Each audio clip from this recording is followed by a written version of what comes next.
नमस्कार दोस्तों, मैं आपका दोस्त कृष्णा मिश्रा। दोस्तों, आज की वीडियो में बताने वाले हैं best large and mid cap fund के बारे में।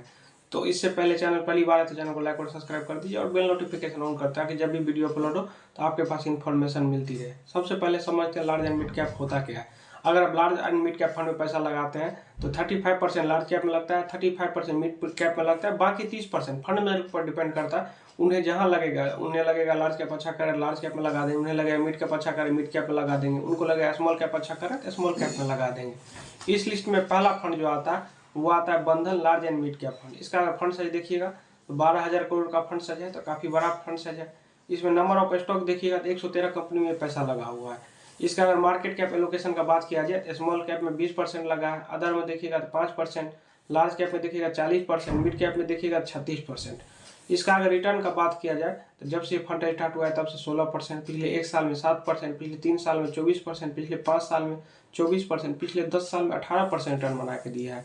तो काफ़ी अच्छा रिटर्न है। पिछले 10 साल में अगर 18% रिटर्न बना के दे रहा है तो काफ़ी अच्छा रिटर्न है। इसका अगर मार्केट कैप एलोकेशन का बात किया जाए तो 95% इक्विटी में रखा हुआ है, बाकी 5% ये कैश होल्ड करके रखे ताकि लिक्विडिटी में दिक्कत ना हो, कोई मार्केट में सिचुएशन आए या क्रैश करे, या कभी कभी लोग ज़्यादा पैसा निकालने लगते हैं, कोई ज़्यादा रिडम्शन आ गया तो इस सिचुएशन के 5% कैश होल्ड करके रखे हैं। इसके बाद रेशियो आता है, ये रेशियो भी समझना बहुत जरूरी है। सबसे पहला रेशियो जाता है स्टैंडर्ड डिवीजन। ये जितना कम होगा फंड उतना कम वोल्टाइल होगा, ये जितना ज़्यादा होगा तो फंड ज़्यादा वोल्टाइल होगा। जब रिटर्न बनेगा तो ज़्यादा, मार्केट जब बढ़ेगा तो बढ़ेगा भी ज़्यादा, गिरेगा भी तो गिरेगा भी ज़्यादा। इसका देखिए स्टैंडर्ड डिवीजन 13 के आसपास है, तो ये कम है। अगर स्मॉल कैप रहता है 16, 17, 18 रहता है स्मॉल कैप का, तो स्मॉल कैप चढ़ता भी है तो ज़्यादा चढ़ता है, गिरता भी तो ज़्यादा गिरता है। तो ये लार्ज एंड मिड कैप है तो इसका तो स्टैंडर्ड डिवीजन कम होगा तो ये फंड कम वोल्टाइल होगा। इसका देखिए 13 के आसपास है तो काफ़ी अच्छा है। शार्प रेशियो कभी भी 1 से ज़्यादा होना चाहिए। ये रिस्क एडजस्टेड रिटर्न बताता है, एफडी आरडी उसके तुलना में ये कितना कम रिस्क लेकर अच्छा रिटर्न बना के दे रहा है। तो ये 1 से जितना ज़्यादा हो उतना अच्छा। देखिए इसका 1.29 है तो काफ़ी अच्छा है। इसके बाद अल्फा, अल्फा ये बताता है जो बेंच मार्क की तुलना में ये कितना ज़्यादा रिटर्न बना के दे रहा है। अल्फा कभी भी निगेटिव नहीं होना चाहिए। इसका अल्फा देखिए 6 के आसपास है, यानी बेंच मार्क की तुलना में ये 6% ज़्यादा रिटर्न बना के दिया है। ये अगर निगेटिव हुआ तो इसका मतलब ये फंड जो है बहुत घटिया फंड है, क्योंकि बेंच मार्क बीट नहीं कर पा रहा है। हम एक्सपेंस रेशियो किस लिए देते हैं, ताकि हमको अच्छा रिटर्न बना के दे। इसका अल्फा देखिए लगभग 6% के आसपास है तो काफ़ी अच्छा है। इसके बाद आता है बीटा। बीटा कभी भी 1 से कम होना चाहिए। बीटा अगर 1 से कम होता है तो फंड कम वोल्टाइल होता है। अगर आप देखिएगा बेंचमार्क का बीटा 1 होता है तो ये इसका भी बीटा 1 से कम है तो मार्केट के हिसाब से चलेगा। वही इसका बीटा अगर 2 रहता तो मार्केट अगर 1% बढ़ेगा तो हमारा फंड 2% बढ़ेगा, लेकिन जब गिरेगा मार्केट 1% तो हमारा फंड 2% गिरेगा, क्योंकि हमारा बीटा 2 है। बीटा कम होता है तो फंड कम वोल्टाइल होता है, बीटा अगर ज़्यादा है फंड ज़्यादा वोल्टाइल होगा। वैसे बीटा 1 से कम अच्छा माना जाता है। इसमें दूसरा फंड जो आता है वो आता है Invesco India large and mid cap fund. इसका अगर फंड साइज देखिएगा तो 9400 करोड़ का फंड साइज है तो काफ़ी बड़ा फंड साइज है। नंबर ऑफ स्टॉक देखिए 44 कंपनी में पैसा लगा हुआ है। इसका अगर मार्केट कैप एलोकेशन की बात किया जाए स्मॉल कैप में 8% लगा है, अदर में देखिएगा तो 1%, लार्ज कैप में देखिएगा तो 80% लगा हुआ है, मिड कैप में देखिएगा तो लगभग 11% लगा हुआ है। इसका अगर रिटर्न का बात किया जाए जब से फंड स्टार्ट हुआ तब से देखिएगा तो लगभग 16% रिटर्न बना के दिया। पिछले 1 साल में देखिएगा तो लगभग 6%, पिछले 3 साल में देखिएगा तो लगभग 18%, पिछले 5 साल में देखिएगा तो लगभग 18%, पिछले 10 साल में देखिएगा तो 15% रिटर्न बना के दे रहा है। पिछले 10 साल में अगर 15% भी large and mid cap fund है तो काफ़ी अच्छा रिटर्न है। इसका अगर इक्विटी का बात किया जाए तो 99% इक्विटी में लगा हुआ है, बाकी 1% कैश होल्ड करके रखे हैं ताकि लिक्विडिटी में दिक्कत ना हो, कभी ऐसा सिचुएशन आए तो उसमें दिक्कत ना हो। इसका बाद इसका स्टैंडर्ड डिवीजन देखिए जितना कम होता है उतना अच्छा माना जाता है। इसका स्टैंडर्ड डिवीजन देखिए 13 के आसपास है तो मतलब कम फंड जो है कम वोल्टाइल है, गिरेगा भी तो कम गिरेगा, चढ़ेगा भी तो कम चढ़ेगा। वही इसका स्टैंडर्ड डिवीजन 18, 19, 20 रहता जैसे स्मॉल और मिड कैप सब का रहता है। तो स्मॉल मिड कैप आप देखते होंगे रिटर्न बनता है तो ज़्यादा बनता है और जब गिरता है तो ज़्यादा गिरता है। तो इसका स्टैंडर्ड डिवीजन कम है तो ये गिरेगा भी तो कम गिरेगा, चढ़ेगा भी तो कम चढ़ेगा। इसके बाद शार्प रेशियो, शार्प रेशियो कभी भी 1 के आसपास होना चाहिए। 1 से जितना ज़्यादा हो उतना अच्छा है, लेकिन इसका शार्प रेशियो 1 के आसपास है तो काफ़ी अच्छा है। ज़्यादा अगर जितना हो उतना अच्छा है, लेकिन 1 से ज़्यादा कम भी नहीं होना चाहिए। ये रिस्क एडजस्टेड रिटर्न है, ये एफडी आरडी की तुलना में कितना कम रिस्क लेकर अच्छा रिटर्न बना के दे रहा है। इसके बाद अल्फा आता है। अल्फा कभी भी प्लस में होना चाहिए, बेंचमार्क की तुलना में कितना ज़्यादा रिटर्न बना के दे रहा है। इसका अल्फा देखिएगा तो लगभग 4% के आसपास, यानी बेंचमार्क 10% रिटर्न बना के दिया होगा तो ये फंड 14% रिटर्न बना के दिया होगा, इसीलिए अल्फा इसका पॉजिटिव है। अगर निगेटिव अल्फा रहता इसका मतलब ये बेंचमार्क को बीट नहीं कर पा रहा है। इसका अल्फा 4 है तो काफ़ी अच्छा है। बीटा कभी भी 1 के आसपास होना चाहिए, इसका भी बीटा देखिए 1 के आसपास है, यानी मार्केट के हिसाब से ये चल रहा है। मार्केट का जो बेंचमार्क होता है उसका बीटा 1 होता है, इसका भी 1 है तो काफ़ी अच्छा है। बीटा 2 रहेगा फंड और ज़्यादा वोलेटाइल होगा, मार्केट 1% गिरेगा तो हमारा फंड 2% गिरेगा, मार्केट 1% चढ़ेगा तो हमारा फंड 2% चढ़ेगा, क्योंकि हमारा बीटा 2 है। लेकिन इसका बीटा 1 है तो काफ़ी अच्छा है। फंड जो आता है ऐसी potential large and mid cap fund, इसका फंड साइज देखिएगा तो 27,000 करोड़ का फंड साइज है, तो काफ़ी बड़ा फंड साइज है। नंबर ऑफ स्टॉक देखिए तो 104 कंपनी में पैसा लगा हुआ है। मार्केट कैप एलोकेशन का बात किया जाए तो स्मॉल कैप में 12%, अदर में 6%, लार्ज कैप में देखिए 43%, मिड कैप में देखिएगा तो लगभग 40% लगा हुआ है।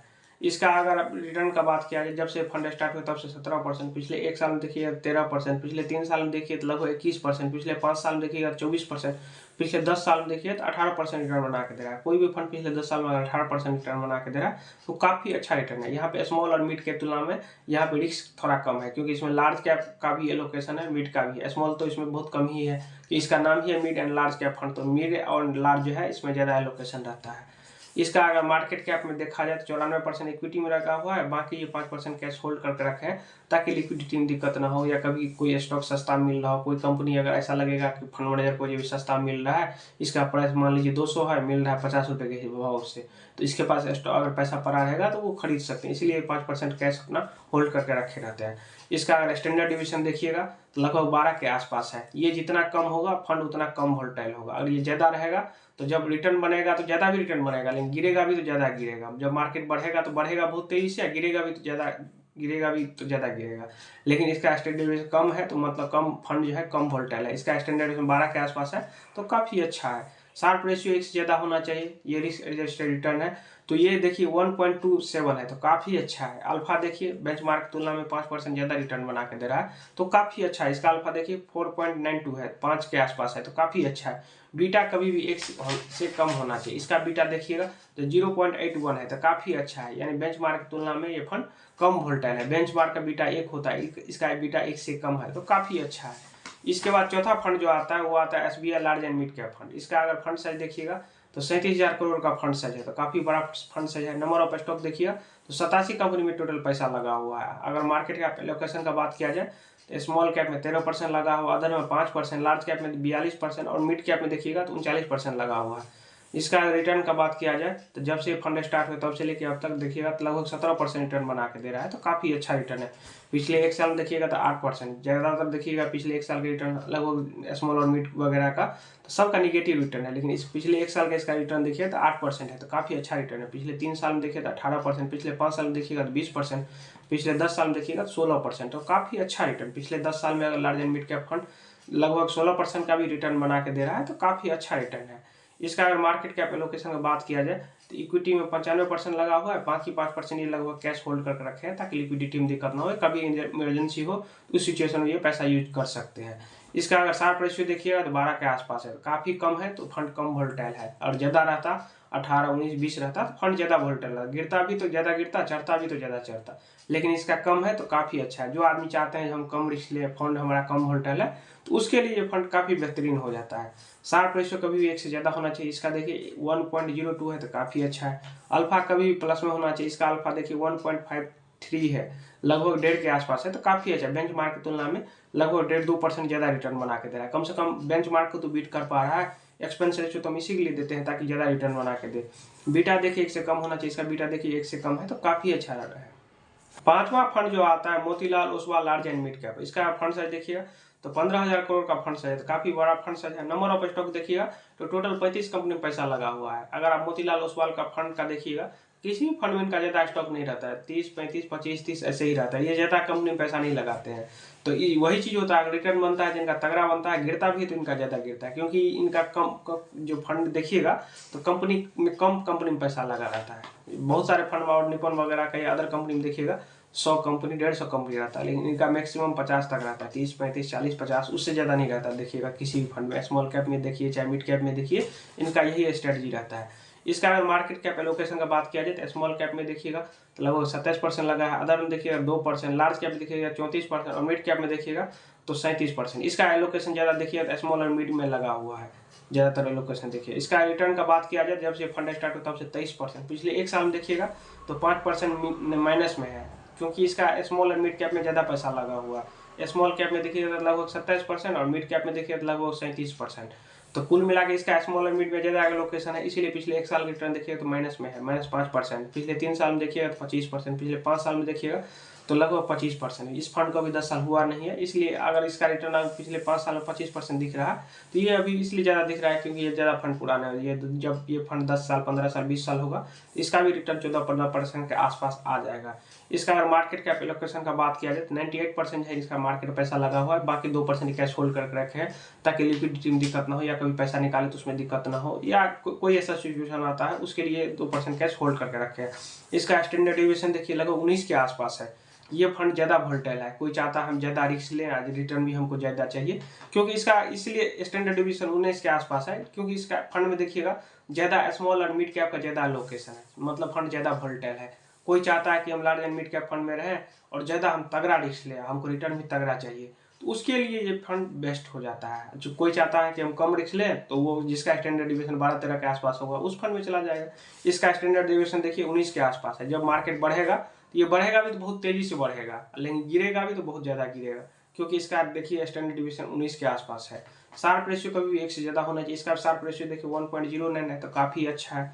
अल्फा देखिए बेंचमार्क की तुलना में कितना ज़्यादा रिटर्न बना के दे रहा है। अल्फा कभी प्लस में होना चाहिए, माइनस में नहीं होना चाहिए। वही -6 अगर रहता तो इसका मतलब है कि वो बेंचमार्क की तुलना में 6% कम रिटर्न बना के दे रहा है, लेकिन इसका अल्फा देखिए +6 में है, मतलब बेंचमार्क की तुलना में 6% ज़्यादा रिटर्न बना के दे रहा है, तो काफ़ी अच्छा रिटर्न है। क्योंकि हम फंड मैनेजर एक्सपेंस इसलिए देते हैं कि हमें ज़्यादा रिटर्न बना के दे। बीटा देखिए, बीटा इसका ज़्यादा है क्योंकि अगर स्मॉल और मिड कैप में ज़्यादा एलोकेशन है तो ये ज़्यादा फंड जो है ज़्यादा रिस्क ले रहा है, मार्केट से रिटर्न बनाने के लिए तगड़ा रिस्क ले रहा है। इसका बीटा देखिए 1.14 है, 1 से ज़्यादा है। तो कोई चाहता हम ज़्यादा रिस्क लें तो उसके लिए काफ़ी बेस्ट फंड हो जाता है। बीटा कभी भी 1 के आसपास भी हो, थोड़ा बहुत जो कोई रिस्की इन्वेस्टर होते हैं, बहुत सारे ऐसे होते हैं जब मार्केट कितना भी गिरे ऊपर उस जाए उससे उनको मतलब नहीं, उनको ज़्यादा रिटर्न चाहिए, तो उनके लिए फंड ज़्यादा बेस्ट हो जाता है। क्योंकि आप मोतीलाल का देखिएगा तो उनका अप्रोच थोड़ा एग्रेसिव रहता है, अब वही आप SBI वगैरह के देखिएगा, निपॉन वगैरह के देखिएगा तो ये लोग थोड़ा कम रिस्क लेते हैं, लेकिन मार्केट चाहते हैं जो रिटर्न ठीक ठाक एवरेज रिटर्न बन जाए।